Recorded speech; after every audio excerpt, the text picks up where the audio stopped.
Lupakan rumah nyaman yang biasa kamu bayangkan. Faktanya, beberapa orang di dunia ini tinggal di tempat yang benar-benar di luar nalar. Dari pemukiman di lokasi ekstrim hingga gaya hidup yang bikin geleng-geleng kepala. Inilah deretan pemukiman paling tidak masuk akal yang pernah ada.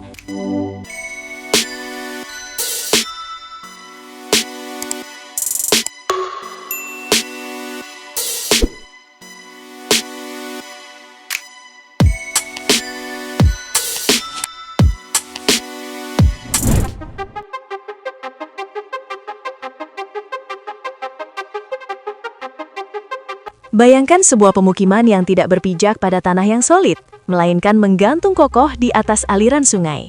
Inilah Chongqing Linshi, sebuah fenomena yang menantang batas-batas arsitektur modern. Jika biasanya kolong jembatan identik dengan keterbatasan, di sini bagian atas jembatan justru disulap menjadi sebuah mahakarya hunian yang melayang indah di angkasa. Alih-alih semen abu-abu yang membosankan, mata Anda akan langsung disambut oleh puluhan bangunan yang dicat dengan warna-warni pelangi yang kontras. Deretan emah ini berjajar rapi di sepanjang badan jembatan, menciptakan pemandangan yang seolah keluar dari negeri dongeng. Setiap sudutnya menawarkan estetika yang unik, di mana toko-toko souvenir lokal berjajar menawarkan kerajinan khas, menciptakan denyut nadi ekonomi baru tepat di atas permukaan air. Namun, keindahan ini bukan sekedar untuk mengejar estetika semata. Di balik warna-warninya, terdapat kisah tentang perjuangan melawan keterbatasan. Chongqing dikenal sebagai salah satu kota dengan kepadatan penduduk tertinggi di dunia, di mana setiap jengkal tanah adalah aset yang sangat berharga.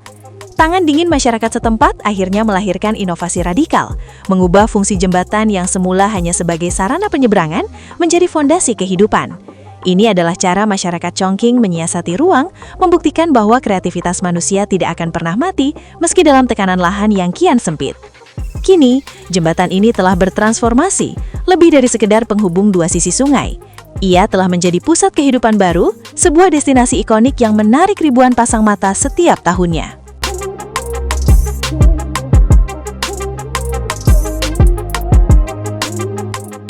Konsep N55 Walking House bukan sekedar rumah unik, melainkan sebuah pernyataan politik dan sosial tentang kebebasan bergerak.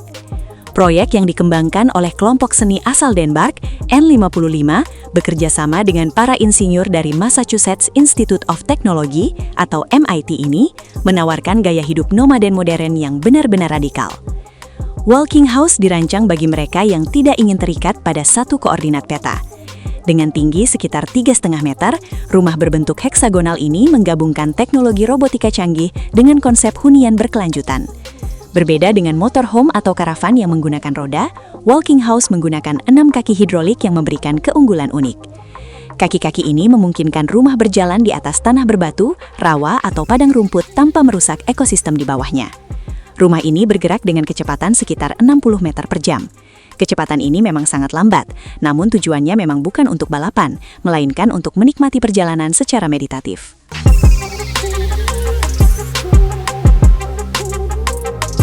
Ini adalah Villa Girasole, sebuah rumah yang bukan sekadar bangunan unik, melainkan mahakarya teknik yang jauh melampaui zamannya. Terletak di Marcialise, Italia Utara, Villa Girasole, berarti bunga matahari dalam bahasa Italia, adalah bukti nyata ambisi manusia untuk menaklukkan keterbatasan ruang statis. Proyek ambisius ini merupakan hasil kolaborasi antara insinyur Angkatan Laut Angelo Invernizzi dan arsitek Ettore Fagioli. Membangun rumah seberat ribuan ton yang bisa bergerak di tahun 1930-an tentu bukan perkara mudah. Rumah ini berdiri di atas dasar beton berbentuk melingkar dengan diameter 44 meter. Bagian atas bangunan bertumpu pada 15 gerbong yang berjalan di atas 2 rel baja konsentris. Hanya dengan 2 motor bertenaga rendah, total 3 tenaga kuda, seluruh bangunan dapat berputar penuh 360 derajat. Rumah ini bergerak sangat perlahan, yaitu 4 mm per detik. Putaran penuh membutuhkan waktu sekitar 9 jam 20 menit. Cukup lambat sehingga penghuninya tidak merasa pusing, namun cukup cepat untuk mengikuti perjalanan matahari.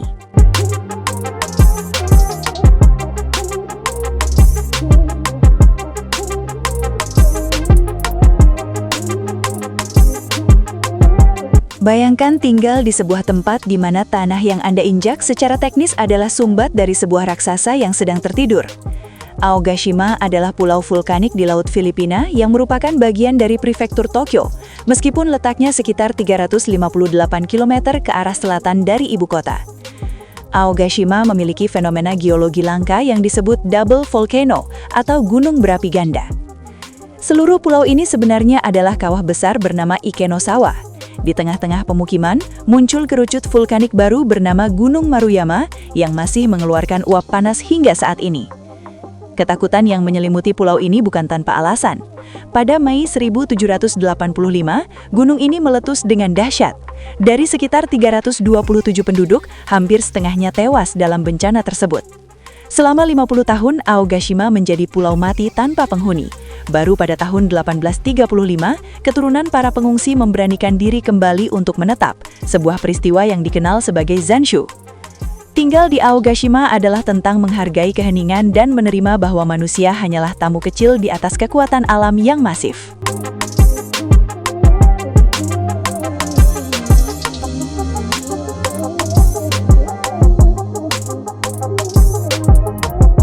Freedom Cove bukan sekedar tentang membangun rumah, melainkan tentang dedikasi seumur hidup terhadap seni dan kebebasan mutlak dari jeratan modernitas. Terletak di perairan terpencil Clearwater Sound, dekat Tofino, British Columbia, pulau terapung ini adalah manifestasi nyata dari gaya hidup off-grid yang artistik. Dibuat oleh pasangan seniman Catherine King dan Wayne Adams, Freedom Cove adalah struktur organik yang terus tumbuh sejak tahun 1992. Yang awalnya hanya satu bangunan kecil, kini telah berkembang menjadi kompleks raksasa seberat 500 ton yang mengapung bebas di atas air. Kompleks ini terdiri dari 12 unit bangunan fungsional yang saling terhubung oleh jembatan kayu-kayu darurat. Didominasi oleh warna magenta dan teal yang kontras dengan hijaunya hutan pinus di sekitarnya, menjadikannya tampak seperti permata dari kejauhan. Jangan salah, meski terapung, tempat ini memiliki galeri seni, studio tari untuk Catherine, bengkel kerja untuk Wayne, serta 5 rumah kaca yang menyediakan bahan makanan sepanjang tahun. Freedom Cove tidak dibangun dengan mesin berat atau anggaran korporasi. Wayne membangun hampir seluruh struktur menggunakan gergaji tangan dan palu, memanfaatkan kayu-kayu bekas yang hanyut di laut dan material daur ulang lainnya.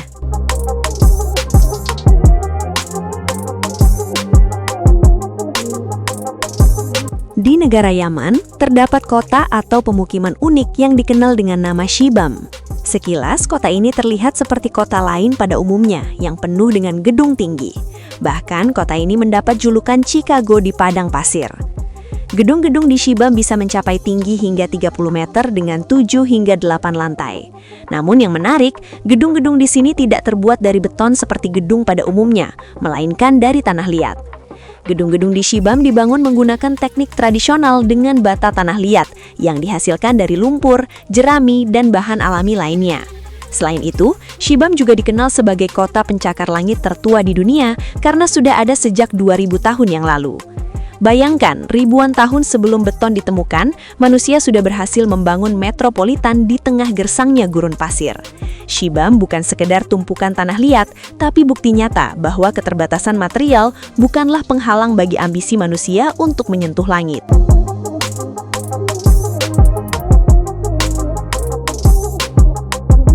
Tinggal di pegunungan dengan udara yang sejuk dan pemandangan yang indah menjadi impian banyak orang.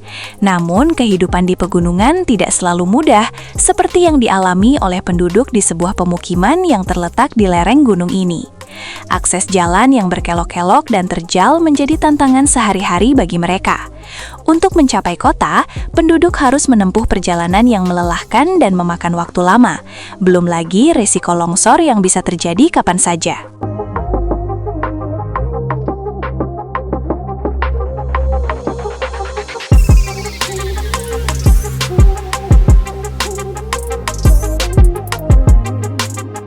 Lupakan rumah mewah dengan halaman luas atau garasi bertingkat.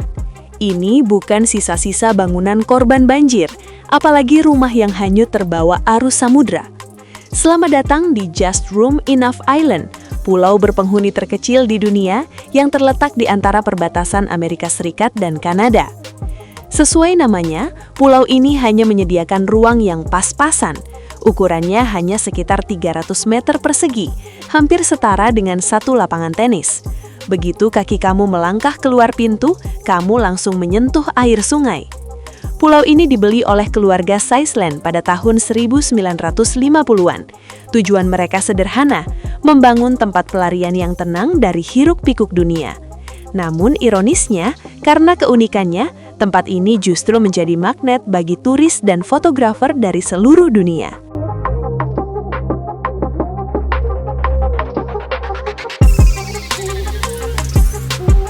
Bayangkan tinggal di dalam rumah yang dipahat langsung dari lereng gunung berapi. Di Kandofan, Iran, imajinasi ini adalah kenyataan sehari-hari bagi sekitar 600 penduduknya. Rumah-rumah unik ini berbentuk kerucut, dipahat dari batu vulkanik tuf hasil erupsi Gunung Sahand sekitar 140.000 tahun lalu. Tebing-tebing setinggi 100 meter menjulang di sekeliling desa, menciptakan pemandangan prasejarah yang megah. Keajaiban suhu, berkat material batunya, interior rumah tetap sejuk di musim panas yang terik dan hangat saat musim dingin yang membeku. Hingga hari ini, masyarakat Kandofan tetap mempertahankan gaya hidup tradisional mereka di dalam apartemen batu purba ini. Sebuah bukti nyata bagaimana manusia mampu berharmoni dengan alam selama berabad-abad.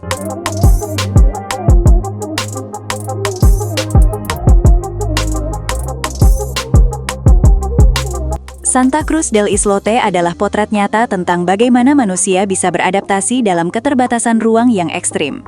Pulau ini bukan sekedar pemukiman padat, melainkan sebuah hutan beton di tengah jernihnya Laut Karibia.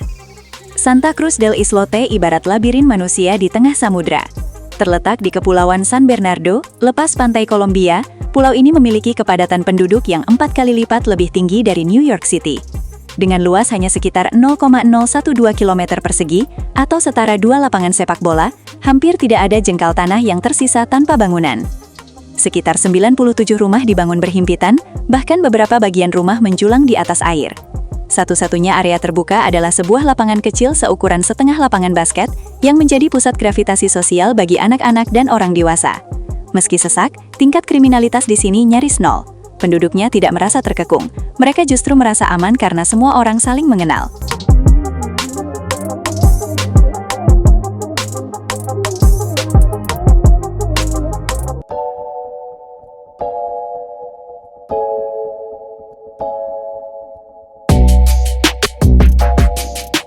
Itu tadi deretan pemukiman paling tidak masuk akal yang pernah ada.